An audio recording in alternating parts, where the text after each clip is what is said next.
Bismillahirrahmanirrahim. Assalamualaikum warahmatullahi taala wabarakatuh. Salam sejahtera. Selamat petang kepada pendengar-pendengar daripada Facebook Klinik Sabah. Bersama-sama lagi dengan saya hari ini. Saya Dr. Ruhaizat bin Daud. Kepakaran saya ialah membantu kaum lelaki dewasa dan kanak-kanak untuk bersunat dengan selesa, cepat dan selamat bagi mendapatkan burung yang sihat, bersih dan menjadi idaman wanita. Saya juga adalah doktor perubatan keluarga yang membantu pasangan yang masih lagi belum mendapat anak untuk membuat pemeriksaan awal kesuburan sebelum saya rujuk mereka, sebelum saya rujuk anda untuk berjumpa dengan pakar kesuburan di hospital swasta ataupun hospital kerajaan. Jadi alhamdulillah kita bersama-sama lagi petang ini. Kita ada tetamu istimewa jauh daripada seberang, daripada Semenanjung. Orang yang paling saya hormati, orang yang paling saya kagumi. Orang yang saya belajar banyak dari dia daripada 2-3 tahun lepas. Alhamdulillah bila dia datang ke Sabah, ke KK tahun 2017 dan 2018, banyak yang saya belajar. Banyak yang saya belajar yang mana saya dah kongsikan dengan anda di Facebook Klinik Sabah lah. Jadi sebelum kita bersama-sama dengan Prof, saya nak minta semua orang tolong share, tolong like, tolong kasih love, tolong like, tolong share. Tolong tag kawan-kawan. Tolong tag kawan-kawan. Saya nampak dekat sini Mish Mira sudah bersama-sama dengan kita. Nur Hayati sudah bersama-sama dengan kita. Alhamdulillah. Jadi sebenarnya Prof dah ada dekat line tapi kita tunggu sekejap. Saya nak check tu tengok. Saya keluarkan banner. Okey Prof. Okey, hari ni kita nak bincang pasal kesuburan lah. Kesuburan. Sebab macam tahun lepas bulan Oktober kita dengar pasal macam kita punya kesuburan di Malaysia ni makin lama makin kurang. Makin lama makin kurang subur. Kalau 10 tahun lepas macam setiap family ada 4 orang anak. Tapi macam 2 tahun ni, tahun lepas satu family macam ada 1.8, 1.9, 2 orang je lebih kurang. Jadi itulah isu dia. Isu dia bila ramai orang yang kurang subur ni, mereka banyak cuba mencari jawapan, cuba mencari orang yang boleh bantu. Dan salah seorang yang kita kenal, yang paling kita kagumi, yang paling famous lah di Malaysia ni ialah Prof Hamid Arsyad.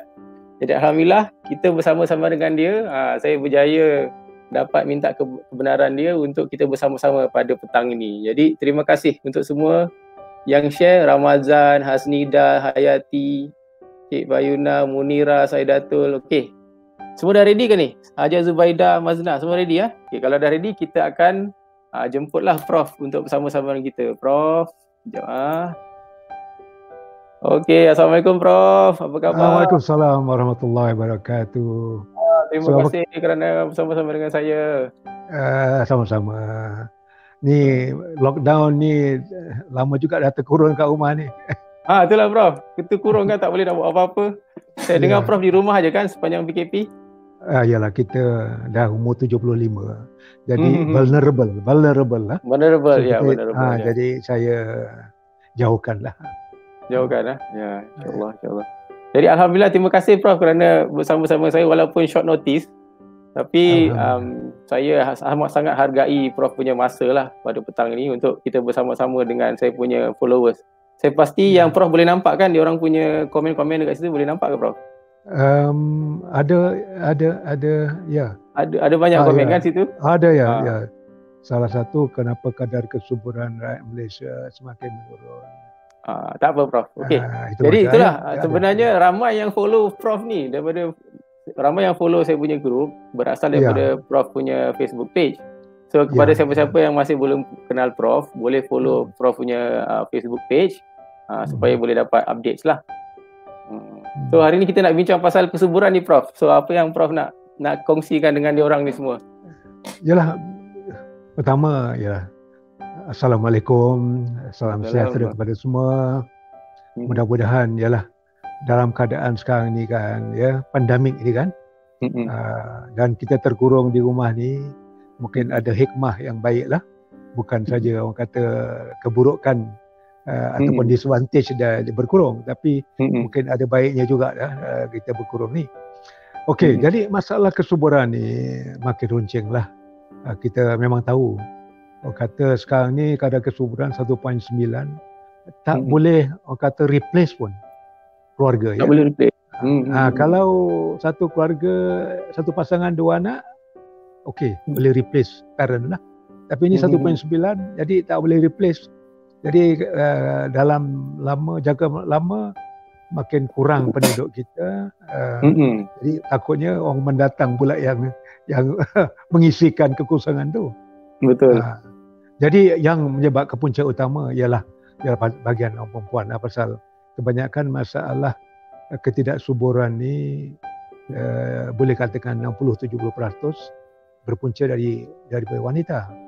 Mungkin 30% untuk suami lah. Tapi memang yang menyebabkan penurunan kesuburan ni memang orang kata perubahan pada cara gaya hidup kita lah. Cara gaya ataupun lifestyle kita ya. Lifestyle betul. Lifestyle. Pertama ialah orang perempuan ya. Perempuan sekarang ni pendidikan sampai ke tahap tinggi. Okey. Lepas tu cari kerja, lambat kahwin. Betul. Lambat kahwin itu yang selalu jumpa. Itu lambat kahwin tu sendiri menyebabkan kurang subur. Zaman dulu atuk-atuk nenek kita dia kahwin baik saja keluar head akil balik dia terus kahwin. Boleh terus kahwin, ya betul. Itu yang anak dia sampai 12 ke 20 pun ada. Pasal apa? Pasal bila tunggu lama sangat penyakit timbul orang perempuan. Contoh darah kotor. Darah kotor ya. Darah kotor ya, period yang berlaku tiap-tiap bulan mungkin tak keluar semua. Jadi ada yang tumpah ke belakang yang menyebabkan sunggugot. Itu menyebabkan lama-lama penyakit endometriosis. Endometriosis ya betul. Endometriosis. Boleh katakan 30% yang orang perempuan tak subur sebab sunggugot endometriosis. Okey, 30% lagi dia overweight. Pasal kita yang itu yang biasa. Yang itu biasa. Overweight. Jadi overweight tu menyebabkan gangguan hormon, gangguan head dan juga telur tak matang. Telur tak matang. Ya. Dan juga yang lain tu ialah masalah tube pula ya. Mungkin tersumbat akibat daripada jangkitan kuman yang berlaku pada wanita. Mungkin dia tak jaga kebersihan. Mungkin dia melakukan perkara yang di luar itulah biasa ya. Jadi ini menyebabkan tube dijangkiti kuman dan blok tube.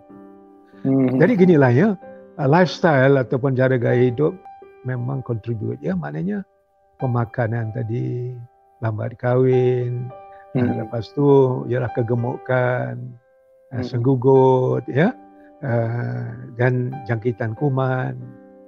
Itu semua menyebabkan ketidaksuburan.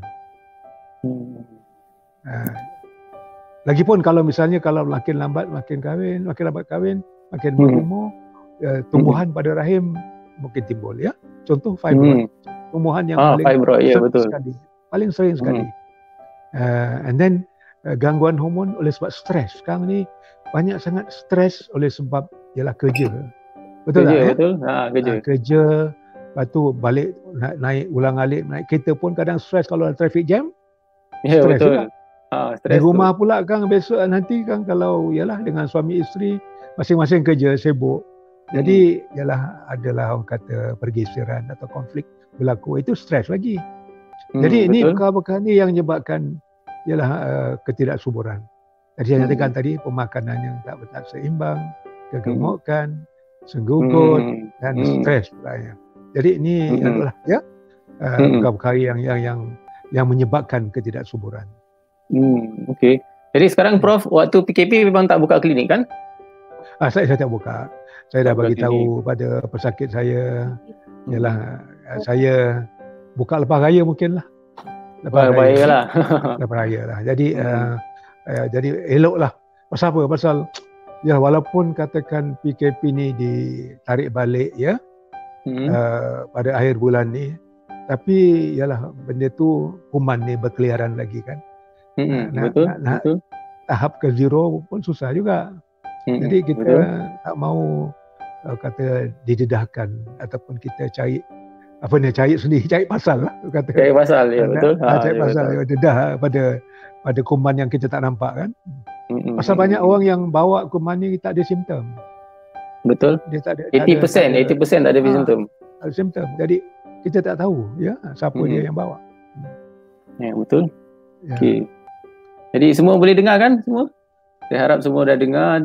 Macam banyak pula soalan ni Prof, macam mana? Ada boleh diorang boleh bagi tahu apa soalan je bagi. Okey Prof, saya akan letakkan soalan tu dekat sini, nanti kita pilih lah Prof, takut banyak sangat nanti.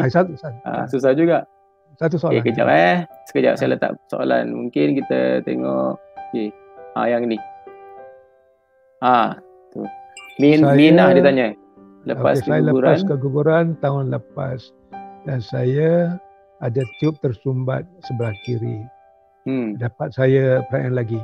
Okey, jelas Allah bagi seorang tu 2 tube. Kalau satu sumbat masih boleh mengandung lagi. Okey. Tapi dia gugur ya, mungkin kalau dia ada senggugut, mungkin dia ada endometriosis. Pasal endometriosis pun boleh menyebabkan sumbat tube. Pasal darah kotor kadang dia backflow kan. Backflow, ya betul. Tube boleh block. Okey. Dan kadang uterus retroverted. Jadi ialah ini salah satu punca ya. Kadang susah mengandung dan 2 gugur.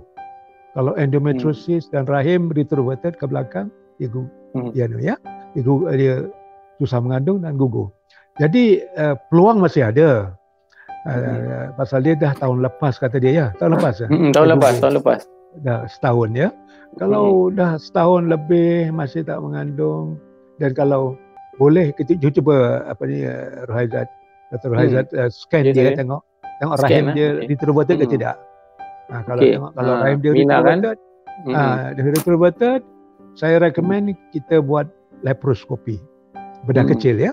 Laparoskopi teropong, dan kita akan tengok ya, kalau dia endometriosis kita akan laser. Kedua, kalau tube block kita unblock ya. Ketiga, kalau ada retroverted uterus kita betulkan sekali. Kita betulkan balik lah. Okay. Itu sekali. Jadi kalau tak mengandung lagi lebih daripada setahun lepas kandungan yang lepas, elok itulah buat laparoskopi. Buat laparoskopi kan? Ya. Ya. Okey.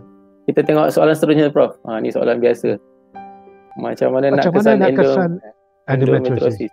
Jadi endometriosis saya kata tadi 30%, 40% daripada wanita yang tak mengandung ni, puncanya inilah endometriosis ya. Tadi tanda utama saya nyata ialah senggugut. Senggugut, ya betul. Senggugut ni ada 2 macam.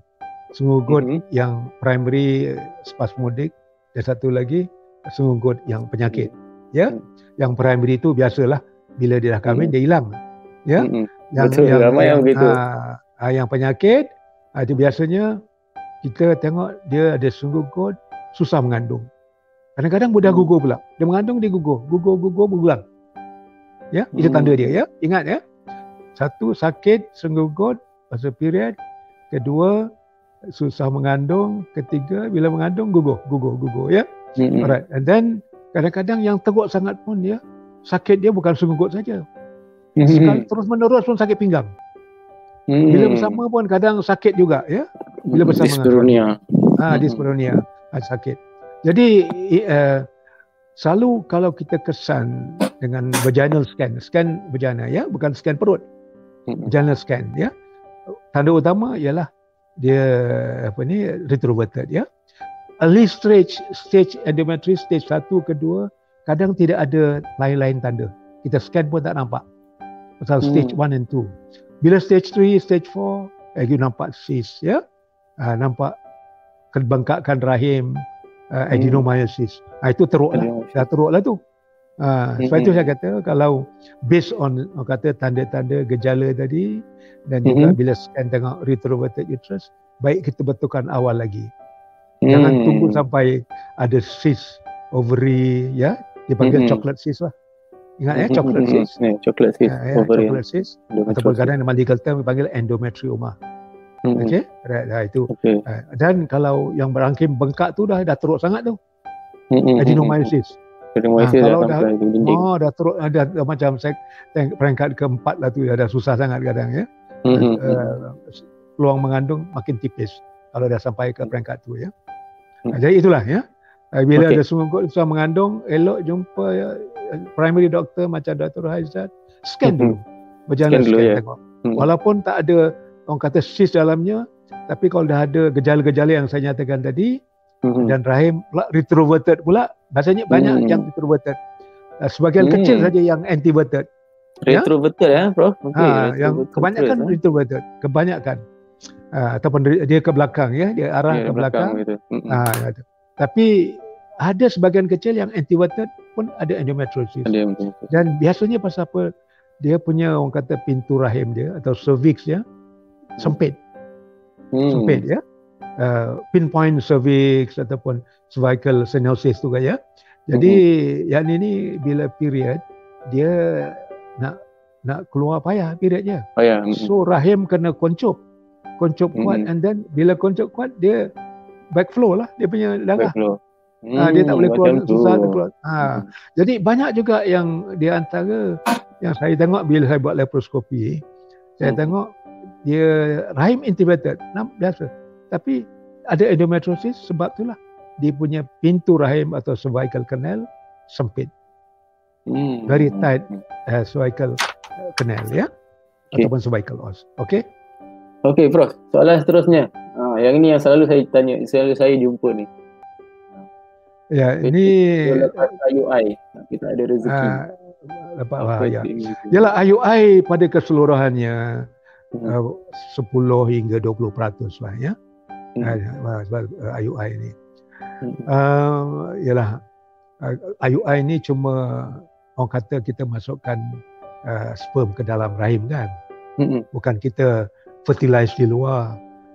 Macam kalau kita cantumkan benih dengan telur di luar, itu panggil IVF ya, atau bayi tak beruji.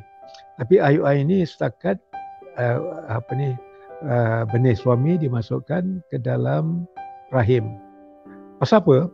Pasal banyak kes di mana benih suami tidak boleh penetrate atau melalui cervical canal ataupun pintu rahim tadi tu ya.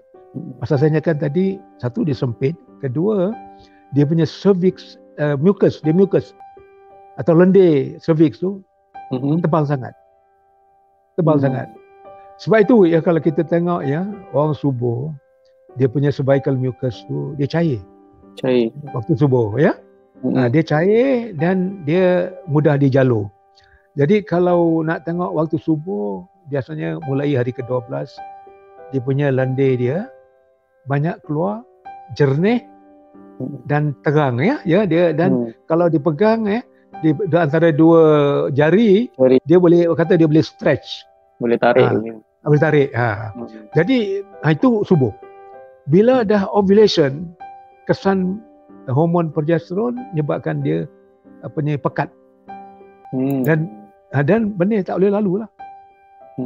Sebab itu kadang-kadang banyak wanita yang mana dia punya benih dia punya lendir pangkal rahim tu dia always dia lah ya. Dia macam pekat aja, tak ada yang cair. Jadi benih susah lah. Jadi ini IUI ni sebenarnya dia buat banyak pada kes-kes yang mana benih suami rendah, kurang aktif ya. Bilangan dia rendah, oligospermia kurang aktif, dia masukkan. Jadi jelah ini semua kuasa Allah. Pasal yang ada, walaupun dia ada kurang, tapi ada benih juga berjuta. Dia perlu satu benih aja yang nak yang nak senyawakan ya, betul. Satu benih saja. Tapi ialah jangan kata putus asa. Pasal apa? IUI ni sebenarnya murah harganya, tak adalah. Kalau dibandingkan dengan IVF bayi tabung, mahal sangat. So ialah, kalau biasanya pada tempat biasa mungkin kos 1,000. Walhal kalau IUI lah, tempat saya 700 saja. And then kadang dibandingkan dengan IVF ataupun bayi tabung uji, paling kurang pun mungkin 12,000. Ada yang sampai 20,000, yang lebih pun ada. Ada. So IUI you boleh cuba banyak kali. Sekali tak jaya, mungkin 2-3 bulan kemudian buat. Ya. Tapi saya perhatikan banyak juga yang mana kita buat tak jadi. Tapi bulan yang dia tak buat apa-apa, dalam 2-3 bulan dia rehat tu, dia mengandung sendiri. Rezeki dia datang lepas tu rezeki lah. Dia. Itu kadang gitu. Jadi sebab itu kata okey, you buat bulan ni, kalau jadi saya kata peluang 10 hingga 20%. Kalau tak jadi you rehat 2-3 bulan, tengok macam mana. Kalau tak jadi buat lagi sekali. Ya. Malah Dr.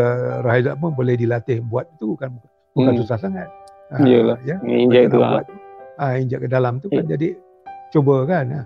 Dan kos untuk GP lagi murah lagi. Kita boleh turunkan lagi kos untuk tu kan. Dan boleh buat banyak kali. Dan insya-Allah satu hari kan dengan izin Allah akan berlaku. Berlaku kandungan insya-Allah. Amin. Okey. Okey, soalannya terus ya. Kita tengok soalan seterusnya. Boleh lagi kan, Bro? Soalan sikit-sikit boleh, lagi. Boleh. Okey. Yang ini kita tengok ovarian cyst dia bilang. 2 tahun lepas saya buang ovarian cyst. Lepas 1 tahun dia ada lagi balik. Dia ada balik. Iyalah. Perlukah buang lagi? Adakah perlu buang? Sebenarnya ginilah ya. Walaupun ada ovarian cyst, kadang-kadang masih boleh mengandung. Ya. Tanpa dibuang banyak. Sebab itu kadang kalau kita tengok ya, mungkin Rahizat pun pernah tengok juga kan. Kalau ada orang yang pregnant, tengok-tengok ada ovarian cyst. Ada ovarian cyst, betul? Incidental finding. Incidental finding. Kebanyakan cyst tu dia bukan kata cyst yang penyakit. They call corpus luteal cyst. Yang mana akan hilang dengan sendiri 5 bulan kandungan. Jangan sentuh kalau corpus luteal cyst. Tapi kalau dia ada pre-existing cyst, maknanya endometriosis ya. Jadi mengandung biasanya menyebabkan dia kuncup, dia mengecil. Pasal kesan tak ada period kan. Amenorrhea tu, ada period waktu mengandung, dia menyebabkan cyst tu kuncup ya. Jadi gini, walaupun ada cyst, masih dia boleh mengandung. Masih boleh mengandung ya. Dia kata baru setahun kan. Saya fikir bagi setahun lagi. Dan sementara tu bagi rawatan-rawatan alternatif lah. Maknanya alternatif mana saya gini, diet yang baik ya, jus-jus yang baik. Selalu always recommend lemon juice pagi ya, lemon dengan apalah ya. Dan petang cuka apple. Apple cider vinegar. Apple cider vinegar, 1 sudu besar, honey 1 sudu kecil, 1/2 gelas air petang. Amalkan tu selalu. Sekali-sekali banyak-banyak yang jus-jus lain saya recommend selalu kalau boleh kita buat jus daripada carrot, celery, green apple ya. Jus-jus lain pun boleh kita buat. Mana-mana buah-buah jenis jus kita apalkan selalu. Jadi itu alternatif ya. Kadang-kadang juga kita recommend air kunyit ya, pasal dia anti-inflammatory. Air halia itu anti-inflammatory ya, sama juga air lemon kan anti-inflammatory. Jadi amalkan benda tu dengan jaga turunkan berat badan, buat exercise ya. Minda tu kena relax sikit lah, jangan tension sangat. Pasal banyak stres tu menyebabkan cyst boleh tumbuh lagi dan susah mengandung. Dan of course jangan putus doa lah kan ya. So perkara-perkara itu penting ya. Walaupun ada cyst, cuma saya fikir bagi setahun lagi. Dan amalkan yang saya nyatakan tadi, relax minda, buat exercise, baca doa banyak-banyak ya, sedekah sikit. Pasal apa je lah, sekarang nak puasa pula kan ya. Sedekah ya, nak puasa, tinggal 2 hari lagi, 3 hari lagi nak puasa. 3 hari nak puasa. Kadang saya perhatikan banyak pesakit saya, lepas raya banyak mengandung. Lepas raya mengandung. Pasal puasa ni, dia relax semua kan, dia tak ada tension. Banyak yang mengandung dengan spontan, tak payah apa-apa. Okey. Okey. InsyaAllah. Okey. Soalan pula. Soalan seterusnya. Yang ni teknikal sikit. Saya tanya 3 bulan sekali period dia. Pun kalau makan 2 faston. Dan government doktor suruh saya buat ujian darah skalanya normal. Cuma sekarang ni buat HSG dan adakan saya ada masalah serius. Ini kena buat HSC. HSC dah buat ke belum? eloknya Belum buat ni. dulu HSG ya. Pasal apa? Daripada cerita dia ni nampak macam dia ada PCOS, polycystic ovary. Polycystic, Jadi dan mungkin dia pun gemuk juga. Itu PCOS ni dia keadaan semula jadi di mana telur susah nak matang. Ya. Polycystic ovary syndrome atau PCOS adalah keadaan semula jadi dan ia memang susah telur nak matang. Tapi bila badan gemuk, dia overweight ya, obesity, makin teruk. Jadi makin teruk, makin susah. Jadi period nak kena paksa makan ubat Dufaston ke, makan Nokilut ke, makan apa-apa lain, progesterone ya. Nak induce lah, jadi, nak kasi induce punya period. Induce jadi okey, yalah gini, isunya ialah telur dia tak matang. And ovulation, no ovulation. Okey? Alright. Jadi keluarkan period dengan Dufaston, tapi bila kita nak subuhkan, kita kena perlu bagi ubat Clomid dos tinggi. Dos tinggi ya. Contoh kalau biasa you makan 1 biji 50 mg atau 2 biji 100 mg, orang yang PCOS ni kadang perlu 200 mg. Sampai 4 biji. Ada kadang saya pun ada maksimum 4 biji, kadang 5 biji pun ada. Selalu saya bagi 2 biji je, maksimum 3 je tu. 2 biji je. Dalam GP kadang selalu kita bagi tu je rendah. Tapi elok kalau ada PCOS, elok bagi 4 biji lah ya. Mulai hari kedua, ketiga. Kalau boleh sampai seminggu. Kadang kalau 5 hari kan tak cukup. Seminggu. Dan memang saya bagi 5 hari. Dan scan biasa orang PCOS ni dia ovulation lambat. Kalau bandingkan dengan orang biasa. Mungkin mula hari ke-20 mungkin dia subuh. Ada yang hari ke-30 pun ada. Jadi lambat sikit dia ovulation. Kalau orang biasa, kalau bagi ubat subuh, dia subuh biasanya hari ke-14, 15, 16 itu. Tapi orang PCOS dia subuh lambat sikit. Dia macam mana nak kesan subuh? Yang paling baik sekali scan vagina lah, vagina scanning ya. Tengok telur kan nampak ya. Ada telur ke tidak ya. Ataupun ada boleh buat OPK ataupun ovulation test kan. Tapi kalau nak start ovulation test, start hari ke-18 onwards. Jangan awal. Kalau hari ke-18 hari biasa, kalau orang biasa dia start hari ke-10. 10 kan? Dia ada 5 test kan ya. Yang kalau yang PCOS ni kalau makan ubat subuh, dia elok start hari ke-18 ya, 5 hari, tengok bila dia subuh. Kadang-kadang 5 hari pun tak subuh lagi, kadang ada juga berlaku. Okey, jadi dia ni yang tanya ni, elok buat HSG dulu sebelum makan ubat subuh.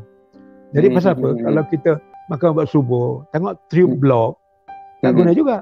Tak guna juga, betul? Tak guna juga. Telur tu tak boleh lalu. Tak lalu. Tapi kalau macam dia buat HSG, tube block, saya recommend elok buat laparoskopi. Buat laparoskopi. Pasal apa? Bila buat laparoskopi, kita ada boleh buat beberapa perkara. Satu, kita cuci dinding rahim. Biasanya orang yang macam dia ni, yang ada kena PCOS ni, dia punya dinding rahim tebal. Dia ada endometrial hyperplasia atau polip kadang ya. Dia tebal. So kena bersihkan dan itu boleh block the tube. Ya. Dia block the tube. So kita cuci, kita bersihkan sambil kita buka saluran. Biasanya dalam laparoskopi kita berjaya buka saluran dalam mungkin 50 hingga 70%. Boleh buka saluran 50%, 50 to 70%. Okay. And then kalau dia betul ada PCOS, saya biasa buatlah ovarian drilling lah. Ovarian drilling ya. Bukan ovarian drilling sekarang tak berapa ni ke? Yalah, tapi ini masing-masing punya pendapat lah. Tapi saya tak buat macam very severe sangat yang macam severe lah. Faham. Jangan. Jadi kita tidak macam merosakkan sangat, terlalu merosakkan sangat ya. Tapi saya memang ialah banyak juga yang mengandung lepas ovarian drilling. Jadi kita tak boleh orang kata ada success rate dekat situ lah. Kita kena pilih macam mana dan cara buatnya macam mana kan, tak terlalu merosakkan sangat kata follicle tu ya. Jadi pasal apa? Pasal banyak juga yang berjaya. Betul. Jadi itu kalau dia tube dia block, itu buat laparoskopi di mana kita buat sekali cuci, bersihkan dinding rahim, buka saluran, dan ovarian drilling. Tapi kalau tube-nya buka, makan ubat subuh 4 biji, 5 biji ya seminggu, hari ketiga dan kita pantau mulai hari 18 ke 20 macam tu. Dan dia boleh repeat dia ubat ni at least 3 pusingan. Lepas 3 cycle kena rehat dulu 2-3 bulan. Rehat 2-3 bulan. Kadang-kadang bila rehat tak buat apa-apa pun mengandung. Itu biasa gitu. Yalah, waktu rehat tu yang dia mengandung kan, Prof. Okey, Prof, soalan seterusnya. Boleh, Prof, dah dekat setengah jam ni. Boleh sambung lagi beberapa soalan Okey, siapa soalan ni? Okey, soalan seterusnya. Kalau sperma suami tak ada jalan terbaik. Gini ya. Nicole azoospermia ya. Azoospermia, ya, saya pun ni. Azoospermia ni saya always tanya dia, yalah ni sikit peribadi ya. Saya tanya dia telur suami lah, testis dia ada besar tak, macam lebih besar daripada telur puyuh. Dia rasa sendiri kan. Kalau kita boleh periksa tahulah dia besar ke tidak kan. Pasal apa kalau telur dia ataupun dia punya testis tu kesip, tak ada rasa ya, dia kecut kan, itu atrofi dah, tak boleh buat apa. Atrofi tak ada apa. Tapi kalau dia punya testis tu besar, normal, kemungkinan besar dia punya blockage, dia punya saluran benih tu block, epididymis block. Tapi memang tak ada jalan to unblock. Ni dulu kita dah buat macam-macam research, microsurgery lah apa semua tu kan ya. Jadi kes-kes yang macam ni, jadi apa yang dibuat ialah kita aspirate sikit dulu dia punya daripada testis, tengok ada sperma tak, ada sperma yang hidup tak. Kalau ada sperma yang hidup, ini sesuai untuk IVF ICSI, intracytoplasmic ICSI. Dan dalam kes-kes ni kejayaan tinggi tau. Pasal apa? Biasanya yang ini rahim dia normal. Jadi kalau suami ada benih sikit yang tersumbat dalam tu, jadi dia boleh buat IVF ICSI, IVF plus ICSI ya. Jadi itu dia good calon dan banyak result yang menggalakkan lah. Masa tu dia ada beza sikit dengan IVF biasa kan. IVF biasa kan dia cantum benih dengan telur sendiri kan ya. Kalau ICSI dia nak ambil, doktor embryologist ni nak ambil cocok benih suami ke dalam telur. Dia balik ICSI. Dan embryo result and then simpan yang lebih, 2 masuk transfer ke dalam rahim setiap kali ya. Dan insya-Allah result dia bagus. IVF dan ICSI. Okey, Prof, saya rasa ni kita dah sampai ke penghujung. Saya ambil lagi satu soalan Prof, boleh? Okey, last one ya. Okey, last one. Ya, dah kahwin 5 tahun lebih dan period sikit-sikit dan juga tak teratur dan belum punya anak. Pernah cek OPK, payah sangat cari waktu subur. Apa suplemen tambahan? Biasanya ginilah ya, satu ialah mungkin ya dia gemuk. Okey. Dia gemuk ya. Satu yang menyebabkan period tak teratur. Kedua, kadang-kadang kita perlu buat apa yang panggil hormone test ya. Anti-Mullerian hormone kan. Anti-Mullerian hormone ya. Tengok dia punya ovarian reserve kan. Tengok ovarian reserve dia macam mana. Mungkin ovarian reserve dah kurang. Pasal apa sekarang banyak juga yang kata premature menopause kan. Premature menopause. Pasal apa? Pasal kadang sekarang ni virus ni macam-macam virus. Tapi ada beberapa virus yang merosakkan benih lalu ya. Contohnya macam herpes virus, CMV virus. Ini dia selalu merosakkan benih. Kita tak perasan, dia semua simptom. Yalah macam flu virus ke lain-lain virus. Dia ada penyakit, tapi ada certain virus yang tak ada, jadi dia merosakkan benih. Jadi yang ini satu, pertama kita nak scan ya, berjalan scan, tengok ovary dia. Ovary dia kecil ke besar. Jadi ada follicle ke tidak ya. Kedua, buat the hormon, ada apa test, FSH, LH ya. Kalau FSH, LH tinggi maknanya dia premenopause. Okay. And then anti-Mullerian kita buat. Jadi semua ni akan tahu. Jadi rawatannya bergantung lah. Pasal ni benda ni kalau benih dah tandus, dah kurang, agak sukar sikit je nak rawatan dia ya. Memang pasal tak, orang perempuan ni dia Allah bagi benih daripada lahir. Lain daripada orang lelaki. Orang lelaki setiap kali dia keluar, dia punya telur manufacture balik benih, ya. Orang perempuan tak ada. Dia cuma dah ada semua tu. Setiap kali cycle, dia period, the hormone mature benih yang ada tu. Tapi kalau benih tu rosak sebelum umur menopause, dah rosak banyak, jadi kesuburan susah lah. Itu yang period jadi sikit, kurang, tak teratur. Jadi perkara ini benda yang saya nyatakan tadi. Pertama, kalau gemuk, kuruskan. Ya, kuruskan, ambil positif sikit lah. Ambil apa ni, kata langkah yang betul-betul positif untuk kuruskan badan. Tengok period kuruskan badan. Dan kedua, kita tengok scan vaginal scan, tengok rahim dia besar tidak, ovary dia besar ke tidak, normal ke tidak, ya. Dan ketiga itulah blood test hormon tadi, ya, dengan anti-mullerian. Nak tengok macam mana dia reserve. Okey. Kalau itu ya tanya suplemen macam mana, Prof? Ada ke suplemen? Itulah saya katakan tadi, banyak green vegetable dan all the coloured fruits, banyak jus banyak, ya. Tapi penting sekali turut berat badan. Karbohidrat mesti down, sugar mesti down. Okey, mesti kurangkan.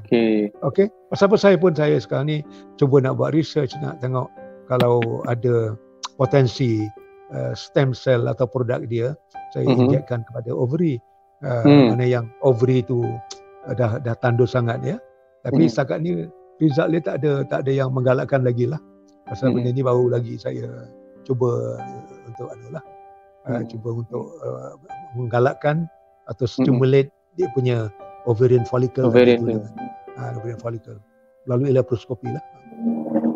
Okey, so Prof, pesanan terakhir, minta maaf lah kepada yang banyak lagi soalan tapi kita tak dapat nak spend masa lebih. Yalah, pesanan inilah yang pertama dengan Prof. Pertama ialah kalau dah setahun 2 tahun kahwin tak ada anak lagi, cepat-cepatlah jumpa doktor Rohaizat, ya, yang di Sabah, Sarawak. At least untuk initial assessment, di mana check, kami boleh bantu untuk buat check dulu, buat scan, buat sperm test, buat HSG. Okey. Dan pasal apa?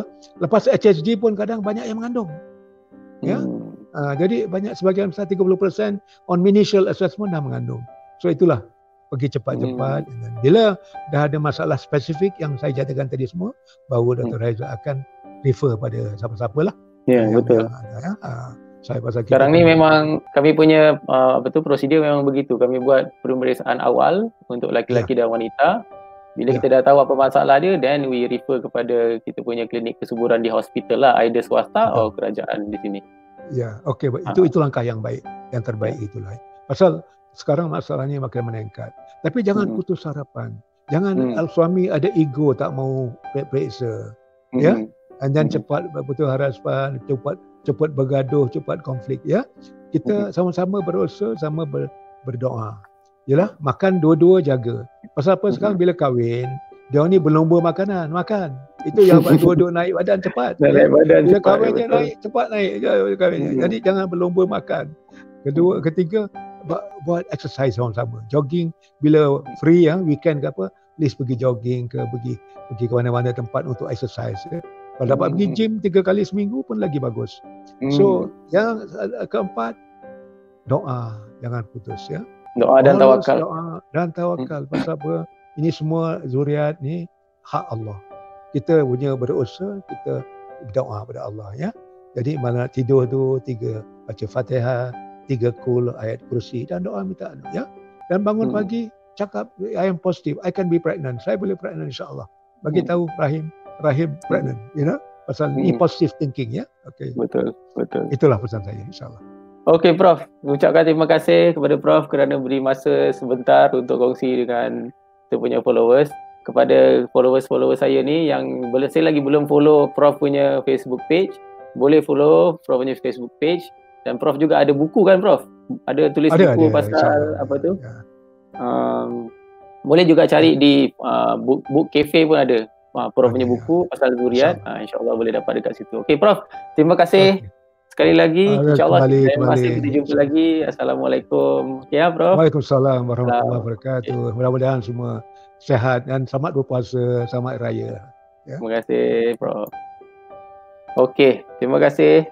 Kepada semua yang bersama-sama dengan saya pada petang ini, saya minta maaf saya tak berapa nak spend lebih masa untuk jawab semua soalan sebab saya faham ramai yang bertanya tapi saya terpaksa pilih soalan-soalan yang kita cakap yang mana yang tak begitu teknikal, yang mana Prof boleh sharekan dengan semua orang supaya semua orang boleh dapat manfaat. InsyaAllah kalau tak ada aral, kita akan boleh berjumpa lagi dengan Prof. Tengoklah bila masa Prof free, dalam bulan puasa lagi, mana tahu lepas raya ke. Kalau ada ramai yang minta lagi, boleh share, boleh PM dekat situ, pergi stalk Prof punya Facebook page, minta dekat situ, cakap okey nak FB live lagi dengan Dr. Wahyzat, insyaAllah saya boleh bantu. Jadi untuk mereka yang masih lagi yang masih mencari tempat untuk buat pemeriksaan awal kesuburan, insyaAllah saya boleh bantu. Kalau anda perlukan apa-apa maklumat, boleh je PM, letak je, boleh message kami. Ada saya yang jawab ataupun saya punya staff yang jawab. Kami cuba bantu yang terbaik. Walaupun dalam waktu PKP, saya juga boleh bantu untuk tuliskan surat pelepasan dan apa semua. Sebab kemarin pun ada orang daripada Sipitang, dia lepas 5 roadblocks. Saya pun tak tahu macam mana boleh lepas, tapi kita cuba bantu dengan bagi pelepasan.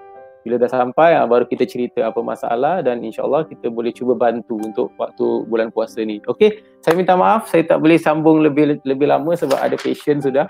InsyaAllah besok petang kita bersama-sama lagi. Kalau tak ada guest, saya seorang. Okey, Assalamualaikum warahmatullahi wabarakatuh. Stay safe, stay home.